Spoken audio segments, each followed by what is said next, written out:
Welcome to BVR TV news. ఈరోజు మనం హనంకొండ జిల్లాకి రావడం జరిగింది. మనతోని రిటైర్డ్ ఒక గెజిటెడ్ హెడ్ మాస్టర్ని మీ ముందుకు ప్రవేశపెట్టే ప్రయత్నం చేస్తా ఉన్నాం. నిజంగా గత 12 సంవత్సరాలుగా కోర్టుల చుట్టూ కావచ్చు, లేకుంటే పోలీస్ స్టేషన్ల చుట్టూ కావచ్చు తిరుగుతున్నటువంటి ఒక వ్యక్తి. ఏజ్ రీత్యా 85 సంవత్సరాలు వచ్చినప్పటికీ ఒక ఉన్నత స్థాయిలో విద్యాభ్యాసాన్ని అభ్యసించినటువంటి వ్యక్తిగా కావచ్చు, లేకుంటే వేలాది మంది విద్యార్థుల్ని ట్రైన్ చేసినటువంటి వ్యక్తిగా కావచ్చు, మంచి పొజిషన్ అయితే ఉంది. సొసైటీలో మంచి పేరైతే ఉంది. కాకపోతే కోర్టుల చుట్టూ కావచ్చు, లేకుంటే పోలీస్ స్టేషన్ల చుట్టూ కానీ ఇప్పుడు ఎందుకని తిరుగుతా ఉన్నారు? అసలేం జరిగింది? అదే తెలుసుకుందాం. నమస్తే సార్, బాగున్నారా? నమస్తే. నమస్తే. నమస్తే. నమస్తే. ఓకే. సార్, మీరు 85 సంవత్సరాలు, ఫస్ట్ మీ ఆరోగ్యం ఎలా ఉంది సార్? ఆరోగ్యం బాగుందమ్మా. ఆరోగ్యం బాగుంది. ఇప్పటిదాకా ఏం ప్రాబ్లమ్స్ లేవు. No problems. ఓకే. అసలేం జరిగింది సార్? మీరు ఇప్పటికి గత 12 సంవత్సరాలుగా నేను వింటా ఉన్నాను మీ గురించి. 12 సంవత్సరాలుగా మీరు కోర్టుల చుట్టూ కావచ్చు, లేకుంటే పోలీస్ స్టేషన్ చుట్టూ తిరుగుతా ఉన్నారు. అసలేం జరిగింది? మాది మడిపల్లి లోపల ల్యాండ్ ఉందండి. ఒక 20 ఎకరాల దాకా ఉన్నది. రిటైర్ అయిపోయిన తర్వాత నేను ఫ్యామిలీ అంతా హైదరాబాద్ మా అబ్బాయి హైదరాబాద్లో ఉంటాడు. హైదరాబాద్లో చార్టర్డ్ అకౌంటెంట్గా ఉంటాడు. అయితే ఇక్కడ రిటైర్ అయిపోయిన తర్వాత ఏదైతున్నదో మీ ఇద్దరే ఉన్నారు కదా, రమ్మని చెప్పేసి మా అబ్బాయి ఇక్కడికి హైదరాబాద్కు పిలిపించుకున్నాడు. మేము ఇక్కడి నుంచి ఖాళీ చేసి హైదరాబాద్కి వెళ్ళిపోయి అక్కడనే ఉండటం మొదలుపెట్టాము. మేము అక్కడ ఉన్న అదను చూసేసుకొని మా పొరుగున ఉన్నటువంటి మా ల్యాండ్కు పొరుగున ఉండేటువంటి వాళ్ళ పొరుగున అంటే ఉనికిచెల్లకు చెందిన బైరి వాండ్లు, తెనుగు వాండ్లు, వాళ్ళు ఏదైతున్నదో పటువారి కూడా మా పటువారి కూడా ఆ గ్రామానికి చెందినవాడే. వాళ్ళతోని మా పానీలలో కొన్ని పానీలలో వాళ్ళు పేర్లు రాసేసి మా భూమిని ఏదైతే ఉన్నదో ఆర్ఓఆర్ ఫేక్ డాక్యుమెంట్తో ఫోర్జరీ సంతకాలతో వాళ్ళు పట్టా చేయించుకోవటం జరిగింది. ఓకే. ఇప్పుడు మీరు ఓన్లీ వాయిస్ మాత్రమే ఇస్తా ఉన్నారు. దీనికి ఎవిడెన్స్ ఉందా మరి? ఎవిడెన్స్ అన్ని కాగితాలు ఉన్నాయండి. కాగితాలు కాదండి, బుక్సే ఉన్నాయి. మొత్తం అవన్నీ జరిగినట్టు నిత్యకృతం ఏ రోజు ఏం జరిగింది, ఏ ఆర్డర్ వచ్చింది, ఎక్కడ అప్లై చేసినాము, వాటికి సంబంధించినటువంటి మొత్తము ఇది బుక్ ఏదైతే ఉన్నదో బైండింగ్ చేసి పెట్టామండి. అన్నిటికీ ఎవిడెన్సెస్ ఉన్నాయి. ఓకే. ఇప్పుడు మీ తరపున వాదించే అడ్వకేట్ ఏం చెప్తా ఉన్నారు? అడ్వకేట్ అంటే కేసులు అంటే ఇక్కడ ఆర్డీఓలు అయినాయి, జాయింట్ కలెక్టర్లు అయిపోయినాయి, హైకోర్టు సింగిల్ మెంబర్ అయింది, డబుల్ మెంబర్ల చీఫ్ జస్టిస్ కూడా జడ్జిమెంట్ ఇచ్చేశారు. అంతటా మాకు అనుకూలంగానే వచ్చేసింది. దాని ప్రకారంగా ఏదైతున్నదో రెవెన్యూ వాళ్ళు ఏదైతుందో మాకు పాస్బుక్ కూడా ఇష్యూ చేసిండ్రు. పాస్బుక్ 1Bలో మా పేరు రాసేసి వాళ్ళకి తీసేసి మాది రాసేసిండు. ఆ తర్వాత ఇప్పుడు రైతు బంధు కూడా మాకు పడుతున్నది. కాబట్టి మేమే పొజిషన్లో ఉన్నాము. ఓకే. ఇప్పుడు మీకు న్యాయం జరుగుతుంది అనుకుంటున్నారా మరి? ఇప్పటికే కొంత న్యాయం మీకే జరిగిందని చెప్పేసి కొంత వినికిడి. వాస్తవమా? న్యాయం జరిగిపోయాది మాకు. ఇప్పుడు ఎట్లా అంటే ఇది ఏనుగు వెళ్ళిపోయింది, తోక మిగిలింది విషయం. ఇవన్నీ ఆర్డర్ వచ్చింది హైకోర్టులో ఫైనల్ జడ్జిమెంట్ రావాల్సి ఉండే. ఇంతలోకి కరోనా వచ్చేసింది. కరోనా రాగానే కేసులన్నీ వాయిదా పడ్డాయి. ఆ తర్వాత హైకోర్టులో 23 మంది జడ్జెస్ ఉండాల్సినటువంటి దాంట్లో 7 జడ్జెసే ఉన్నారు. దానివల్ల ఏతున్నదో కేసులు టేకప్ చేసుకోకపోవటం వల్ల అప్పటి నుంచి ఇప్పటిదాకా వాయిదా పడుతూ వచ్చింది. రీసెంట్గా ఏదైతున్నదో ఇప్పటి నుంచి ఇప్పుడే స్టార్ట్ అవుతుంది. ఇప్పుడు ఇంచుమించు 24-22 మంది దాకా జడ్జెస్ అయిపోయినారు. కాబట్టి కేసెస్ అన్నీ తీస్తున్నారు.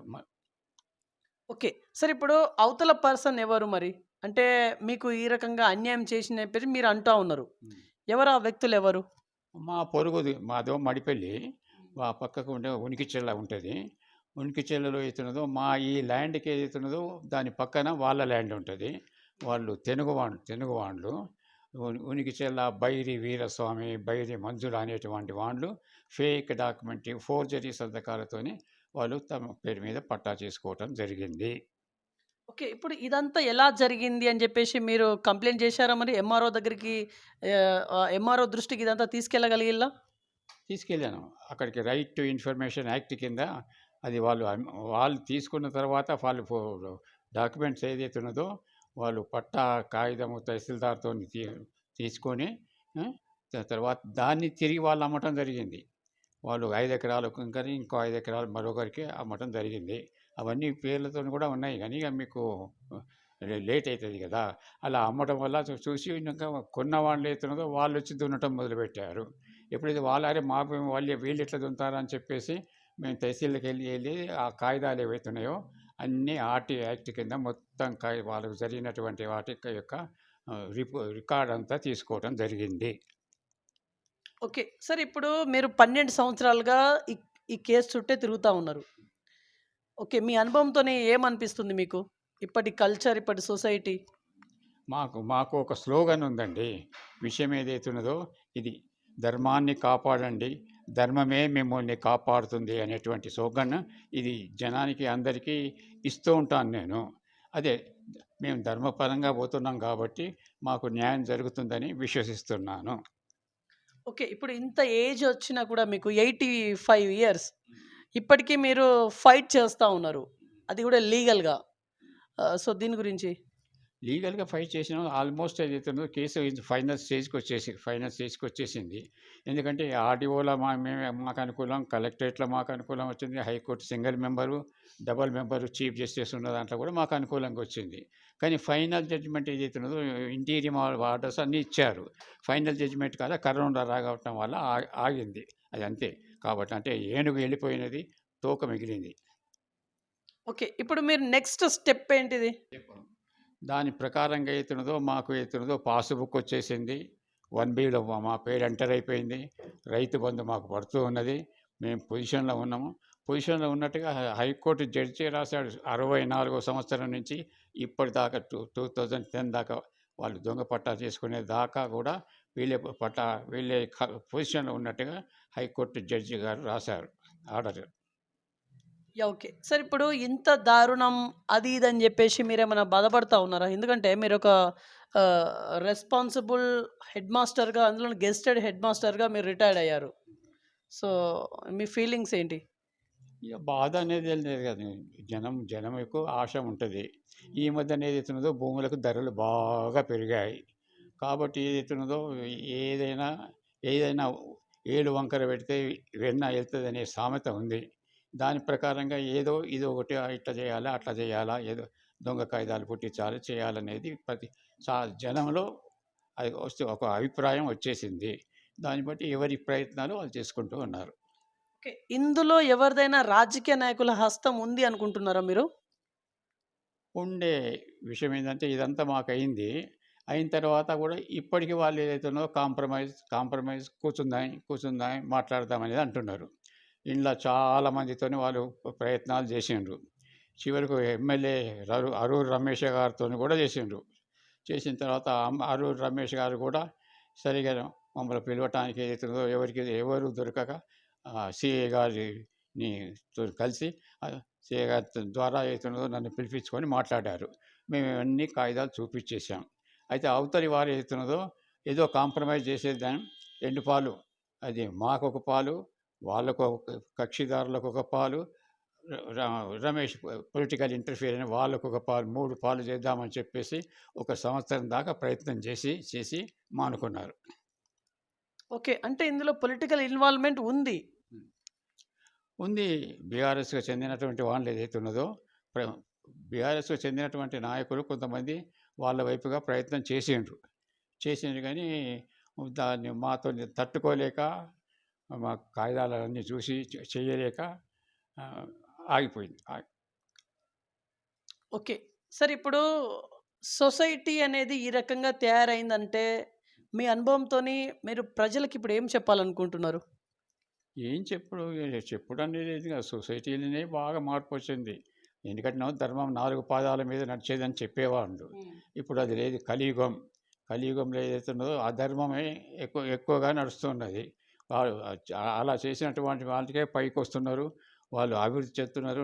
నాలుగు డబ్బు సంపాదించుకుంటున్నారు. వీళ్ళు మిగతా వాళ్ళు ఏదైతే ఉన్నదో ధర్మంగా పోయటం వాళ్ళకు డబ్బు వస్తలేదు కాబట్టి వాళ్ళు ప్రజల దృష్టి లోపల అసమర్థుడు అనేటువంటిది కూడా పడుతున్నది వాళ్ళకు. అది జరుగుతున్నది. ఇప్పుడు నలుగురు ఏతున్నదో లంచాలు తీసుకుంటుంటే తీసుకున్నాడు వాడే వాడిని ఎబ్బెట్టిగా చూస్తున్నారు. వాడేదో తప్పు చేస్తున్నట్టుగా అనుకుంటున్నారు. సమాజం అట్లా వచ్చింది. ఇప్పుడు దాన్ని ఒకటేసారి ఇప్పుడు మనం ఏం చేయలేము. క్రమక్రమంగా అది రావాల్సిందే. ధర్మం నిలబ ఏది ఎట్లా చేసినా చివరకు ధర్మం నిలబడుతుంది, గెలుస్తుంది. ఓకే. మీ అడ్వకేట్ ఏం చెప్తా ఉన్నారు మరి మీకు? మీకు అసలు అడ్వకేట్ ఉన్నారా? అడ్వకేట్ అనేది ఉన్నారు, పెట్టుకున్నాము. కానీ కొద్ది రోజుల తర్వాత వాళ్ళ నైజం బయటపడుతుంది. అడ్వకేట్ల నేతలు మా అపోనెంట్ పార్టీ వాళ్ళు చెప్పాను కదా, ఇప్పుడు భూములకు ధరలు బాగా పెరిగాయి. వారు ప్రతి పోలీస్ స్టేషన్లో వచ్చిన సిఐకి అలా ఆఫర్ చేస్తుంటాడు, ఏదన్నా కూర్చొని తఫ్సా చేయండి, మాకు కొంత ఇప్పించండి, మీకు ఒక 2 ఎకరాలు ఇస్తాం. ఇట్లా ప్రతి సిఐకి ఆఫర్ ఇస్తున్నారు. వాళ్ళు కొద్దిగా ఏదో ప్రయత్నం చేస్తున్నారు, ఇక కాదని చెప్పేసి ఊరుకుంటున్నారు. ఓకే. ఇదంతా మీ ల్యాండ్ గురించేనా మీ ఇప్పటిదాకా చెప్పింది? అంతా మా ల్యాండ్ గురించే, ప్రయత్నం అంతా మా ల్యాండ్ గురించే. మేము బయటి వాళ్ళ ల్యాండ్ కాదు, మేము లీడర్లం కాదు, రాజకీయంగా ఏమి లేదు, సొంతం మా ల్యాండే. మా ల్యాండే కాబట్టి ఎందుకు వస్తున్నది అంటే, ఎవరైనా కూడా పోలీస్ అయినా అడ్వకేట్ అయినా ఆశపడుతున్నది ఏంటంటే, అది విలువ పెరిగింది కాబట్టి ఎన్ని ఎకరాలు, ఓహో ఎట్లున్నది మార్కెట్ ధర, ఇట్లా అబ్బా ఇంత పెద్దదా, మాకేమొస్తుంది. ఆఫీసులో పనిచేసినా కూడా క్లర్క్ దగ్గర నుంచి పై దాకా పోతే పోగానే ఎన్ని ఎకరాలు అడుగుతారు. ఎన్ని ఎకరాలు అనగానే వాళ్ళు లెక్క కట్టుకుంటారు, ఇంతనా, ఇంత అయితే మాకు ఎంత అనేది చెప్పి పనులు ఏదైతే చేయటం జరుగుతుంది. మీరు ఇట్లాంటి పరిస్థితిని ఎదుర్కోవాల్సి వస్తుంది అని చెప్పేసి అనుకున్నారా సార్ అప్పట్లో? ఎందుకు అనుకుంటాము, మా దాని గురించి అనుకుని ఎప్పుడైతే కేసు వాళ్ళు దొంగ పట్టా చేసుకున్నారో అప్పటి నుంచి కొంచెం అనుకున్నాం, దాని ప్రయత్నం చేస్తూనే ఉన్నాం. ఓకే.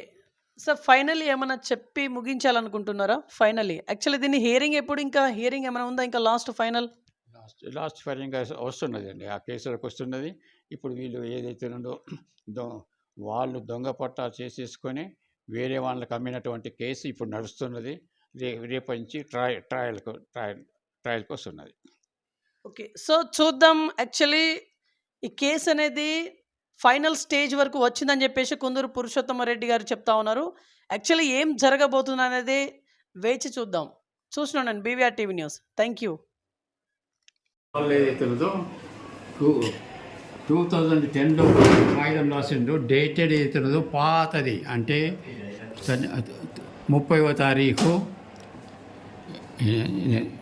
75వ సంవత్సరం ఆగస్టు 75వ సంవత్సరంలో పాత కాగితం రాసినట్టుగా రాసింది మట్టుగా వాళ్ళు యాక్చువల్గా ఏదైతుందో 2010లో రాసిండ్రు. కాబట్టి అవన్నీ వాళ్ళ ఏజ్ల గురించి కూడా వాళ్ళ ఆలోచన చేయలేదు. అవన్నీ వాటి ఏజ్ల గురించి ఏదైతున్నదో చేసింది. కాబట్టి అతని యొక్క స్కూల్ సర్టిఫికెట్ తెచ్చేసి ఏజ్ అదే స్కూళ్ళకి అతను వచ్చింది 73వ సంవత్సరంలో, కాగితం రాసింది 75వ సంవత్సరం అనేది కాగితంలో రాసినటువంటిది. అంటే 1వ తరగతి 2వ తరగతి చదువుతున్న అబ్బాయి కాగితం రాశాడు. తర్వాత కొన్నావిడ ఏదైతున్నదో 6 సంవత్సరాల వయస్సు, ఆమె 69లో పుట్టింది, 75 రూపాయలు కొన్నది. అంటే 6 సంవత్సరాలప్పుడు కొన్నారు. అంటే 6 సంవత్సరాలప్పుడే ఆయన భర్త, ఆమె 89లో పెళ్ళైంది, 89లో పెళ్ళైన భర్త పేరు 6 సంవత్సరాల వయస్సు లోపల రాసింది. ఎందుకంటే వాళ్ళు ఈ వయసులు ఇవన్నీ చూసుకోలేదు. అది దొంగ కాగితం కాబట్టి అది ఫేక్ డాక్యుమెంట్ చేస్తున్నారు. అది ఏదో కేసీఆర్ పీరియడ్ లోపల తెల్ల కాగితాలన్నీ పట్టాలు చేస్తున్నారనే ఉద్దేశంతో ఒక కాగితం రాసేసి ఇవన్నీ చూడకుండా వీళ్ళు పెట్టడం జరిగింది. ఇంకా చెప్పనా, ఇదంతా జరిగిన తర్వాత ఏదైతున్నదో మేము ఎంఆర్ఓ ఆఫీస్కి వెళ్ళేది ఆర్టీఐ కింద ఏదైతున్నదో ఆ చేసినటువంటి యొక్క ఫేక్ డాక్యుమెంట్ ఫోర్జరీ సంతకాల బాపతి వాళ్ళు ఏదైతే పట్టా చేశారో ఆ బాపతి అన్ని కాగితాలు తీసుకోవటం జరిగింది. అవి తీసుకొని రెవెన్యూ డివిజన్ ఆఫీసర్ వరంగల్ వారి దగ్గర మేము అప్పీల్ చేయటం జరిగింది. అప్పీల్ లోపల ఇవన్నీ పరిశీలించేసేసేతున్నదో వాళ్ళు ఏదైతున్నదో ఎంఆర్ఓ గారు ఇచ్చినటువంటి యొక్క ఆర్డర్ను కొట్టేసేసి వాళ్ళకి ఇచ్చినటువంటి పాస్బుక్ తెచ్చుకొని అతను ఎంఆర్ఓ కస్టడీలో పెట్టుకోమని చెప్పేసి మాకు అనేది 1Bలో వాళ్ళది రౌండ్ ఆఫ్ చేసేసి మా పేరు ఎక్కించడం జరిగింది. ఆ తర్వాత ఏదైతే ఉందో మెల్లగా పానీలో రావటం జరిగింది. ఆ తర్వాత ఆర్ఓ దాని మీదకి వెళ్ళి వాళ్ళు ఈ ఆర్ఓ చేస్తున్నప్పుడు ఇతరులు సిఐ గారికి అంతకుముందే మేము ఇట్లా చేశారు అని చెప్పేసి కేసు పెట్టాము, పోలీస్ కేసు. ఆ పోలీస్ కేసు లోపల సిఐ గారు ఛార్జ్ షీట్ వేసారు. ఆ ఛార్జ్ షీట్ లోపల అతను కేవలం చెప్పేశారు, ఇది కేవలం ఫేక్ డాక్యుమెంటు, ఫోర్జరీ సంతకాలతో పట్టా చేసుకున్నారు కాబట్టి కొన్ని సెక్షన్లు పెట్టేసి ఆ సెక్షన్ల కింద వీళ్ళు పనిషబుల్ అని చెప్పేసి కేసు పెట్టారు. అది కేసు ఇంకా నడుస్తుంది, కోర్టులో నడుస్తూ ఉన్నది.